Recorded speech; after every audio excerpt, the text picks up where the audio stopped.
আমরা যেগুলো পারিনি সেগুলো আমাদের ম্যানিফেস্টোতে নিয়ে সেটা আমরা করবো।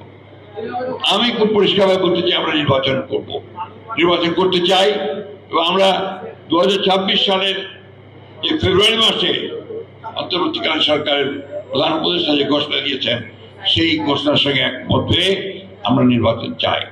কিন্তু সেই নির্বাচনকে আজকে আপনার বানচাল করার জন্য, সেই নির্বাচনকে বিলম্বিত করবার জন্য একটা মহল উঠে পড়ে রয়েছে, বিভিন্নভাবে বিভিন্ন কথাবার্তা বলে জনগণকে বিভ্রান্ত করার চেষ্টা করছে। কিন্তু আমরা খুব পরিষ্কার করে বলতে চাই, গণভোট নির্বাচনের আগে করার কোনো সুযোগ এখন আর নাই। নির্বাচনের দিনই গণভোট হবে, সে কথা আমরা পরিষ্কার করে বলেছি। সেখানে দুটো ব্যালট থাকবে, একটি ভোট গণভোটের জন্য, আরেকটি হচ্ছে জাতীয় সংসদ নির্বাচনের জন্য। সুতরাং এই বিষয়ে কোনো দ্বিমত কারো থাকবে বলে আমি অন্তত মনে করি না। আজকে যারা এই নিয়ে গোলমাল করছেন, রাস্তায় নেমেছেন, তাদেরকে অনুরোধ করব, দয়া করে জনগণকে অনেক বিভ্রান্ত করেছেন, অতীতে অনেক করেছেন, সেগুলো আমি বলতে চাই না।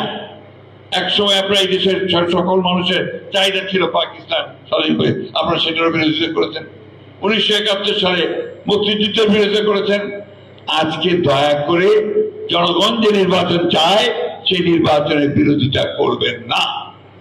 কারণ এই দেশের মানুষ কখনো বিট্রিয়ারের যারা বিট্রি করে তাদেরকে ক্ষমা করে না, তারা ক্ষমা পায় না।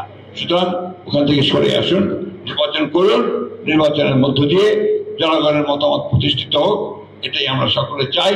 জনগণ সরকার গঠিত হোক এবং এই সংকট থেকে আমরা উত্তরণ ঘটাতে পারি, সেদিকেই আমাদের যাওয়া দরকার, যেতে হবে।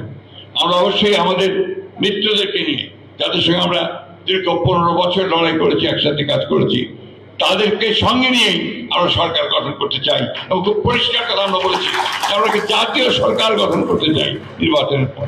সুতরাং এই ক্ষেত্রে আমাদের বক্তব্য তো পরিষ্কার। আসুন সবাই আমরা এই একসাথে এই নির্বাচনকে উপভোগ করে সামনের দিকে এগিয়ে যাই এবং নির্বাচনকে অত্যন্ত সুন্দর সুষ্ঠুভাবে করে একটা আমাদের জনগণের পার্লামেন্ট, জনগণের একটা সরকার গঠন করি, এটাই আমার বক্তব্য। এবং আবারও সব শেষে আমি রব ভাই আশুর মুক্তি কামনা করছি এবং তাকে আমরা আবার আমাদের মাঝে ফিরে পেতে চাই। আল্লাহ তাআলার কাছে সেই প্রার্থনা করি। আসসালামু আলাইকুম।